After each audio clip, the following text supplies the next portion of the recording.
One of the greatest obstacles to crafting health and wellness is identifying and controlling inflammation.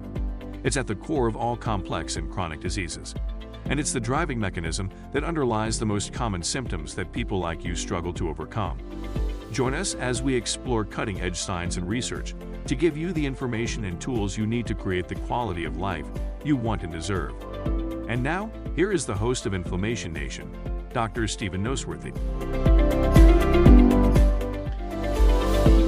Welcome back to what will be the final episode in our little mini-series on hormones and health. And today we're going to close out this discussion on hormones by looking at two final thoughts. And one is the idea of hormone resistance patterns. And then we're going to talk, as I mentioned in the last episode, about neurotransmitters and how neurotransmitters and hormones can actually work together in what we might consider functional pairs. But let's talk about resistance patterns first. I've mentioned this a couple of times throughout the series, but it's, I think, worth mentioning because there are many circumstances where people have very obvious signs of hormone imbalances, signs and symptoms, and yet their testing is normal. Now, one reason might be that perhaps whoever ordered the test didn't look at the right type of testing. Maybe they looked in blood when they should have looked in saliva, or vice versa. Maybe they didn't understand the difference between the impact of being on bioidentical versus synthetic hormones and how that might impact your diagnostic choices. Maybe they just didn't simply do enough markers. But it is possible that you actually truly might have a normal amount of a given hormone in your system and yet still not get all of the function that hormone should supply for you. And in that case, we call that a resistance syndrome. And perhaps the most well-known aspect or type of that is insulin resistance, where we actually have very high levels of insulin, but insulin doesn't work because the cell is not responding. And this idea of a receptor-based dysfunction is consistent with all receptor-based systems. And it will actually become relevant in our discussion about neurotransmitters as well, because whenever you have function that is conferred by activation of a receptor, by whatever plugs into that receptor, then having too much of that thing can cause the receptor to downregulate. You get fewer receptors, and the ones that are there don't work as efficiently. And so don't necessarily be disheartened or confused if you are talking to a doctor about your hormones and you have all the symptoms in the world that relate to that hormone, but they tell you everything is normal. Maybe the fault, again, was in the choice of diagnostic testing or incomplete testing, or maybe the problem is you have a receptor-based issue, which then brings us into the discussion about neurotransmitters. Because as it turns out, a lot of the hormones and neurotransmitters have functional relationships to the point where they are mutually supportive. And part of that relationship is in sensitizing receptors to be able to respond to an adequate stimulation for a hormone that's in circulation and available for the cell to take up and use. But before we get into that, let's talk about let's go through a basic primer on neurotransmitters, just give you a little bit of background. And this is kind of a watered down version of things that I've taught for, I don't know, the last 13 years or so in our functional medicine seminars, in teaching doctors about this. And this is an area that is of tremendous tremendous interest, just because we have so many clients that do have brain-based complaints, whether that is anxiety or depression or brain fog or focus and concentration issues or changes in memory function. So the first thing to know is that neurotransmitters function just like hormones do. In order for example, serotonin or dopamine to work in your brain, not only do you have to have enough of it, but you have to be able to plug into a serotonin receptor or a dopamine receptor to mediate the function. It's actually the activation of the receptor and not necessarily the neurotransmitter or the hormone itself that actually does the work. And so if you have variations in receptor populations, or if you have things that interfere with how the receptors work, or maybe you have some kind of a genetic polymorphism, which many of us do, I would suggest all of us do to some degree, many of which don't create any functional symptoms that we're aware of. But maybe you have a persistent problem because there's a just kind of bad genetic code that says that your receptors for a certain type of hormone or neurotransmitter don't work as efficiently as possible.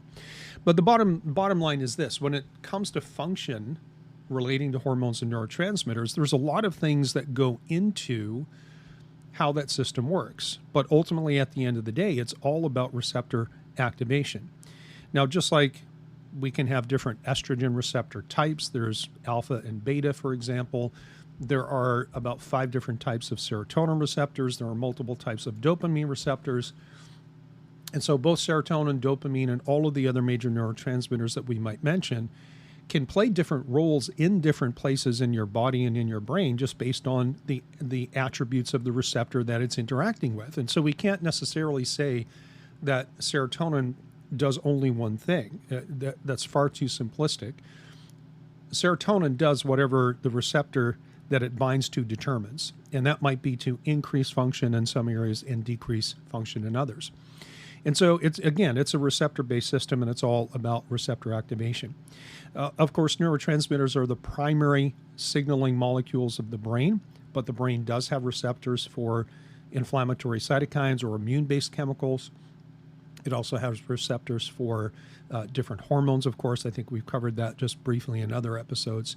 But in order to have, and let's just talk about neurotransmitters specifically, in order to have adequate function, we have to have good supply of a neurotransmitter, and we have to have the neurotransmitter receptor functioning normally. You have to have both. And so, for example, if someone wants to take or is prescribed a serotonin reuptake inhibitor, an SSRI, as they're commonly called, that does increase the supply of the neurotransmitter, but that doesn't guarantee that function is going to improve, because function is not necessarily just related to the amount of neurotransmitter that's available. Again, it comes down to the receptor. And, ideally, we'd be able to identify, we'd be able to identify the different variables that affect how the receptors actually work. And if you look at the neurological literature, or just look at basic neuroscience, there are 2 types of modulation. We can kind of broadly classify the things that modulate the receptor site sensitivity, if you will, and their activity by classifying them as either homotropic or heterotropic. And those are fancy words that you don't really need to remember, but here's the basic delineation between the 2 of those. Homotropic modulation is where the neuron that makes the neurotransmitter that wants to send a signal to another neuron actually modifies itself. So the more that a neuron sends a signal to the next neuron in a line or in a sequence, the more that happens, the more the system modulates its own activity to prevent overactivation. And this is something that is important, because when a brain or a neural pathway or a region of the brain becomes hyperexcitable, that leads to states of dysfunction and potentially states of degeneration, as function tends to outpace its metabolic supply and its energy production demands and capacity. So this is just a feature, and this is actually one of the reasons why reuptake inhibiting type drugs quite often have a short period of what we call a honeymoon phase, where things get better for a period of time, but then they stop working when nothing else has changed. And this is through homotropic modulation, meaning if the system senses that there's a lot more neurotransmitter available, it might work better for a period, but then it goes, okay, this is way too much. We need to downregulate our receptor site sensitivity. Let's take away some receptors, because we don't need to get overstimulated, because that's not a normal state of physiology. And this is perhaps the most common feature, or perhaps the downside of using things like SSRI medications or reuptake inhibitors for other neurotransmitters like dopamine or norepinephrine, is that for most people, there's just that honeymoon phase, and then things don't work anymore. And so you end up in the cycle of increasing the dose to get function stops, and then increasing the dose, and so on, and so on, and so on. And now, so that's how the system modulates itself. It's a self-protective mechanism. There's a whole other class of modulating properties or variables, and that would be things that are considered heterotropic. And that means something outside of the system is affecting the function. And that might be inflammation. It might be the presence of stress hormones or stress chemistry. And again, many different factors that can affect this. But the key concept for the purpose of this little mini-series is to focus in on the fact that hormones and neurotransmitters work in these synergistic pairs with a somewhat bidirectional relationship of mutual support. Now, I'll outline those very briefly just here in a second. But understand that for neurotransmitters, certain hormones are heterotropic modulators. For example, thyroid hormones sensitize all neurotransmitter receptor sites. And this is one of the reasons why people with thyroid issues, particularly Hashimoto's hypothyroidism, where the immune system's not being controlled and contained, that people with thyroid issues tend to have bad brains, especially if they have really poorly controlled immune mechanics. It's simply because, and there's other mechanisms like the general inflammatory state that can break down the blood-brain barrier and cause neuroinflammation. But at least at one simplistic level, if you have thyroid hormone insufficiency, then you lose one of the major contributors to neurotransmitter sensitivity at the receptor site. And it's across all receptor site subtypes. And again, this is why one of the reasons why we typically see bad brains with people who have poorly controlled thyroid issues and, more importantly, the Hashimoto's hypothyroidism type, which is almost all of them anyways. So thyroid affects all neurotransmitters, but there is this functional pair link between, for example, estrogen and serotonin, and it is bidirectional, but we're focusing on neurotransmitters and how they affect estrogen receptors. And so what we know is that you might have a lady, for example, most people taking estrogen would be females, of course, and they may be taking or making an adequate amount of estrogen. They may have normal receptors in terms of population and otherwise sensitivity. But if something causes a serotonin deficiency, then serotonin is not available as a heterotropic modulator that actually improves estrogenic responses. And so maybe your estrogen symptoms are not coming from the fact that despite making enough or maybe taking it in some kind of a hormone replacement form, maybe it's not the fact that your levels are still too low, or maybe they're not in the optimal range. Maybe the problem's in a totally different system that has an impact on how your estrogen system works. And we'll talk here in a second about how you might recognize that you have an issue with serotonin. And the same type of relationship happens or occurs between progesterone and GABA. And GABA is, of course, known as your primary inhibitory neurotransmitter. It kind of keeps check on everything so that neurological pathways don't run amok and get too crazy and activated. It's involved in sleep, and again, it's the major inhibitory neurotransmitter. Now, it's well known that anyone who takes progesterone as a hormone replacement strategy quite often experiences a calming effect. They commonly experience an increase in their deep REM sleep and how restful their sleep period is. And part of this is because there's a bidirectional relationship between progesterone and GABA, such that having adequate GABA improves your progesterone receptor responses, and having adequate progesterone improves your GABA function.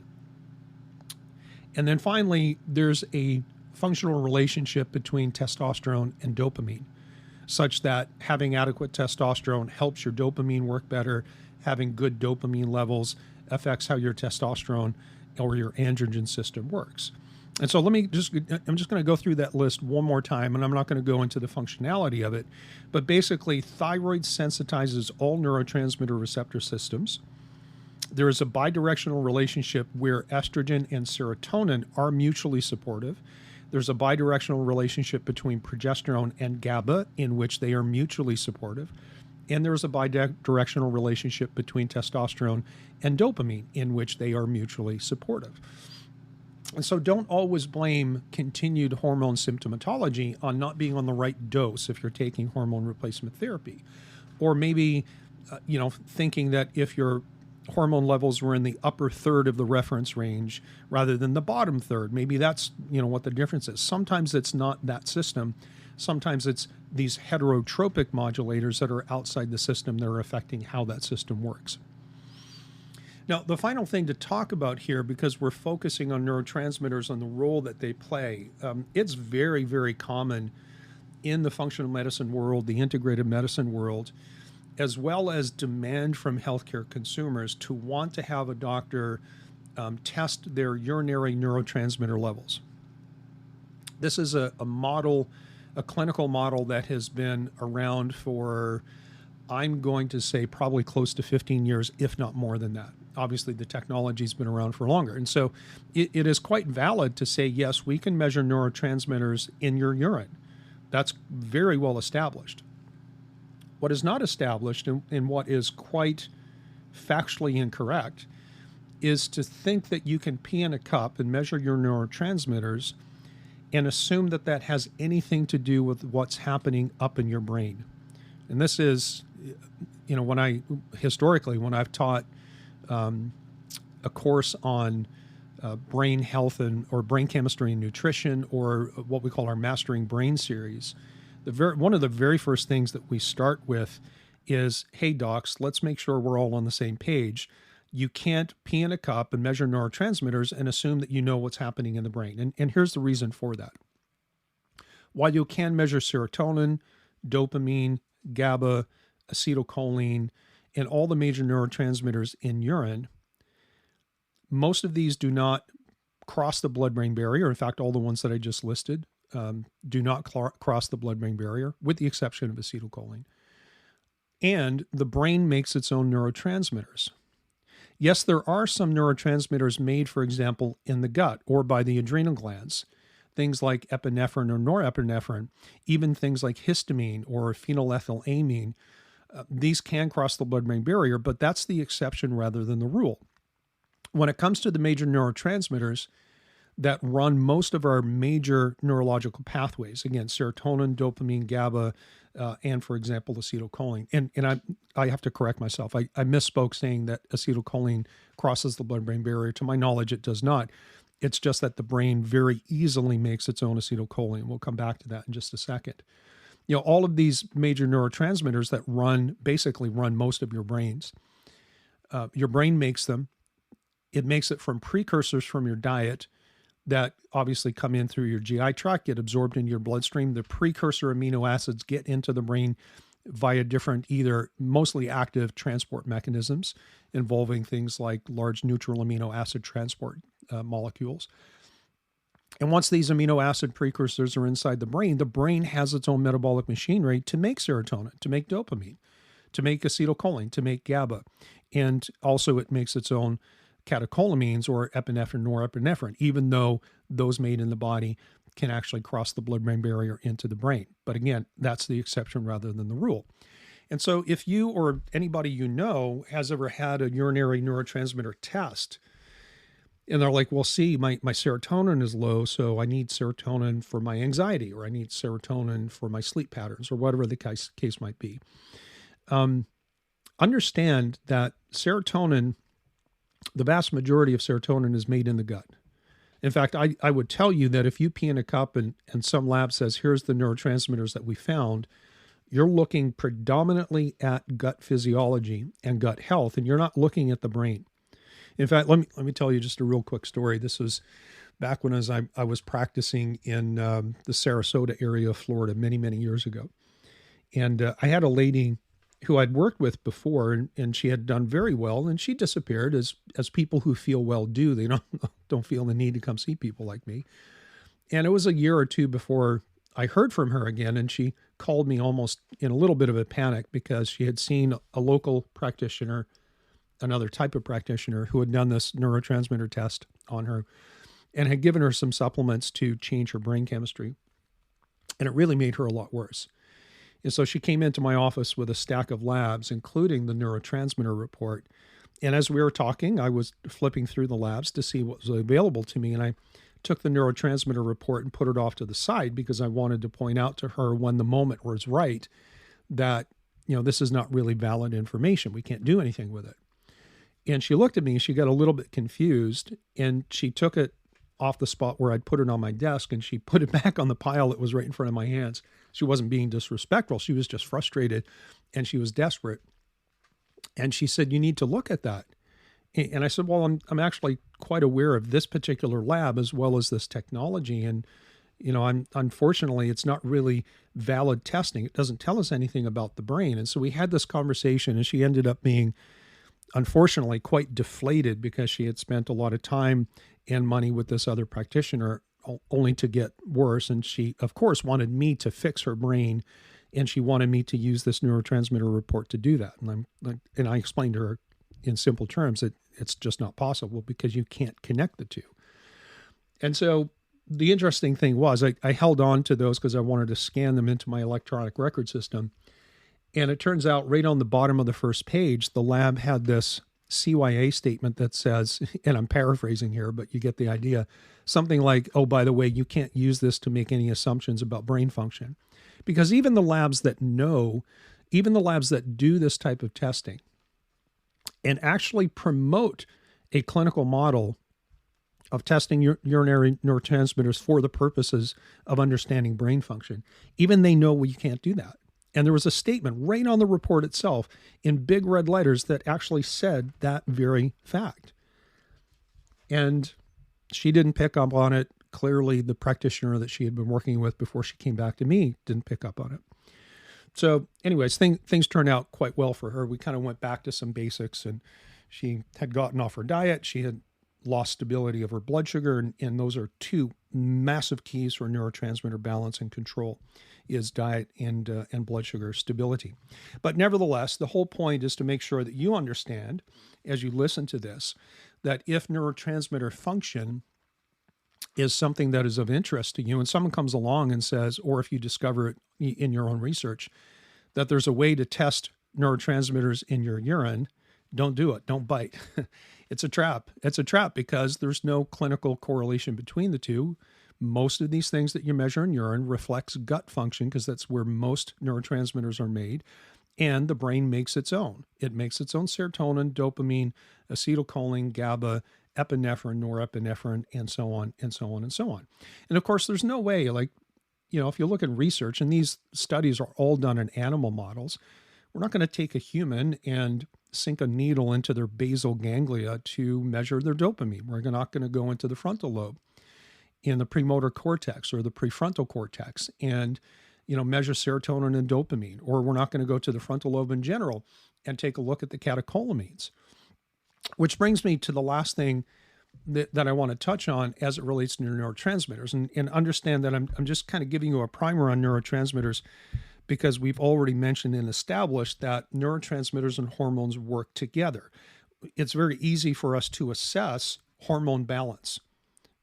It's very easy for us to assess free fraction hormones, biologically available hormones, or biologically unavailable hormones that are protein bound, and to put that into kind of a systems view. What we can't do is, from a laboratory diagnostic perspective, we can't measure neurotransmitters unless we pee in a cup, and that's just about the gut. It's not about the brain. And I hope I guess I beat that horse a few times, so we'll just leave that alone. So what are we left with? Well, there's a whole field of research called neuropsychopharmacology. And it turns out over many, many decades, they have done either nutrient depletion studies, where, for example, they might take all the tryptophan out of a diet to see how depleting serotonin, and that's the precursor to serotonin production, but just to see what it's like. Like, if you can't make serotonin, what does that look like? Like, how is your thought process? How are your emotions? Does it affect your sleep patterns? And we have this, turns out that we have a fairly robust description of what it looks like and feels like to have bad serotonin or low serotonin, or to have low dopamine.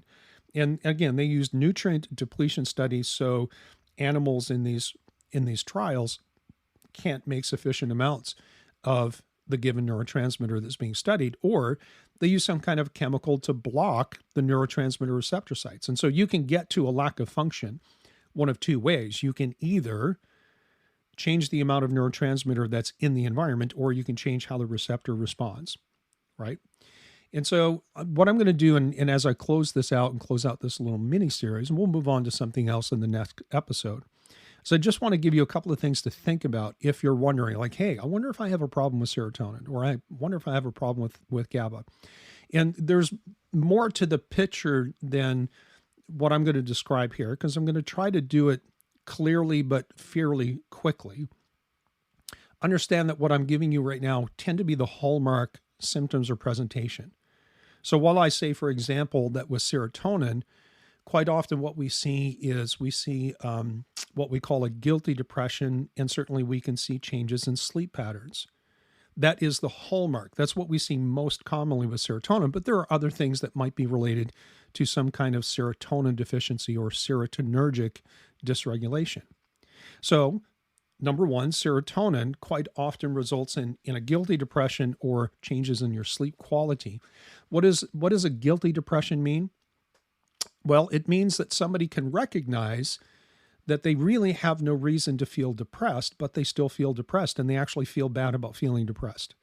That's a classic serotonergic type depression. Now, you can have depression from changes in dopamine. You can have depression from changes in catecholamines. But if you look at the neurological literature, depression is first and foremost characterized as a neuroinflammatory issue, not a neurotransmitter issue, even though that can be involved as well. And so if somebody comes to me and they're asking for help, in fact, I just finished doing a consult with a gentleman down somewhere in Florida, and depression is part of his picture.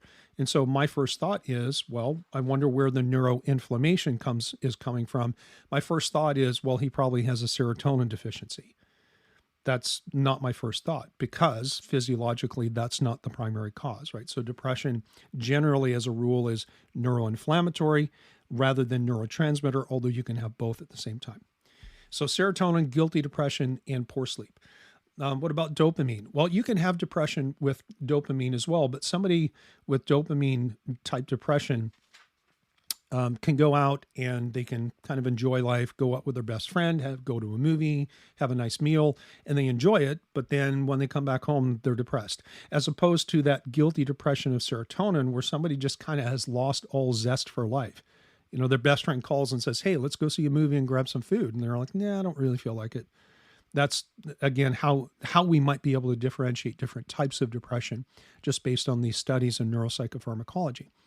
So dopamine, lack of motivation, lack of self-worth. It's just like, I just don't feel like doing stuff. Like, I don't have any goals. I don't have that, go get it attitude. And very common with dopaminergic issues is kind of like a tendency to get angry very easily. Like probably most extreme example could be something like road rage.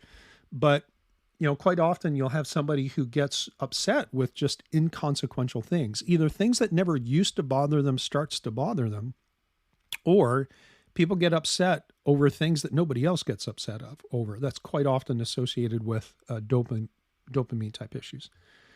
The GABA picture is pretty classic and it's very consistent. And we'll see things like anxiety, insomnia, and in some cases, some degree of OCD or obsessive compulsion disorder.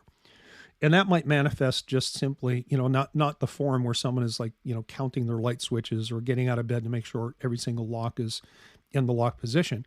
That, again, would be a more extreme example. But sometimes the mild OCD type tends to show up as just being very fastidious. Everything's just got to be in its place. And if something's not in its place, kind of feel compelled to go fix it. That's the difference when we're dealing with someone who's just neat and orderly and tidy versus someone who has this mild form of OCD. It's the lack or the presence of that compulsion. Something's out of place. I must go fix it. That is, again, more indicative of an OCD type issue. So GABA, quite often we see the anxiety, and that should make sense because GABA, as I just described it, is your main inhibitory neurotransmitter. And the brain predominantly is excitatory. No, actually, no, I should say it the other way. The primal brain is predominantly excitatory. That's why our heart beats all the time. And, that part of the brain is, which is rooted in your brainstem, is designed to be constantly active and to keep you alive, which is a good thing. But as the brain develops, the vast majority of the cortex, the higher brain, is actually inhibitory in nature, and GABA is what runs most of that show. And there certainly are other inhibitory neurotransmitters, but GABA is the most prevalent one. And so if you have a problem with GABA, you tend to lean more into an excitatory phenotype, which means basically you're looking at things like being nervous or anxious or jittery. And because GABA is part of our calming system, it is also the main neurotransmitter that runs the neurological network that controls sleep. And sleep is both, I should say not both, it is all neurotransmitter-based, hormonal-based, as well as immune and inflammatory-based. It's a very complex system, which is why sometimes it's difficult to figure out where the sleep issue is coming from. But that's GABA, anxiety, insomnia, and some type of OCD. Then we have acetylcholine, which again, does many, many different things, but it's intimately involved in learning and memory. And also, just kind of as an aside, acetylcholine is the main neurotransmitter used in the neural network of what's called the hippocampus, which is involved in controlling your adrenal circadian rhythm. And that's another functional pair that I failed to mention earlier, is that acetylcholine and the control of cortisol is very intimately related. And so with acetylcholine deficiencies or some kind of dysregulation, we can see that lack of short-term memory, kind of living your life with reminders and sticky notes because you can't keep it in your head, not the way that you used to. And also looking at ability to learn and retain things. And I would say this, if you find it harder to learn and remember things now than you did a couple of years ago, you're losing ground, if you will. Now, acetylcholine could be part of that. There's other issues that might cause some type of degeneration, if you will, in your learning pathways. But one of the first things that you can think about is your acetylcholine sufficiency and whether or not there's some kind of homotropic or heterotropic modulation of those receptor sites. And then finally, and this is the last of the 5 major neurotransmitters that run most of the major pathways in your brain, that is your catecholamines, or technically that's 2, that's your epinephrine and norepinephrine, but basically we're talking about adrenaline. And adrenaline is used in the frontal lobe particularly to give us that awareness, that wakefulness, to give us crisp and clear and fast mental processing. And so if you feel like your mental processing is slowed down, if you think that your thinking process, your cognitive process is not as clear as it should be or as it used to be, and if you can't really attend to things and you're losing focus and concentration, there might be something going on with your catecholamine system. Or another way to say it, slower cognition and easy distractibility, which unfortunately is very common in these days. And so what I've done with this list is we've gone through just a little primer on neurotransmitters just for the purpose of talking in the context of how neurotransmitter systems can affect your hormones. And if our focus in the series, as it has been, is to talk about hormones and health, we have to not just talk about hormones, but we have to talk about all the different things that affect how hormones work, which then leads into a discussion of neurotransmitters, the different types. Can we measure them? Can we not? What does peeing in a cup have to do with neurotransmitters of the brain? The answer is nothing. And then at least having a brief description of how serotonin, dopamine, GABA, acetylcholine, or catecholamine deficiencies can manifest in terms of a symptom picture. And then at that point, we can decide, does it make sense to supplement with things like amino acid precursors or other compounds that the literature has shown us can actually modulate the system and improve it. And with that, we're going to close out this episode and close out the mini-series focused on hormones and health. As always, like, follow, subscribe, do all those things related to thumbs up with the social media. And thanks for being part of the Inflammation Nation. We'll talk to you at the next episode and with the next mini-series. Take care. Thank you so much for listening to the Inflammation Nation. If you found this episode valuable, please rate, review, and subscribe to our podcast. Be the first to know when a new episode drops so that you can stay on top of your game. It also helps others like you find the answers they need. And why not head over to my main website, drnoseworthy.com, that's drnoseworthy.com, to explore my personalized functional medicine coaching programs, submit a question to the podcast, maybe take a quiz, or even reach out to me using the contact form that you can find there. We'll see you next time.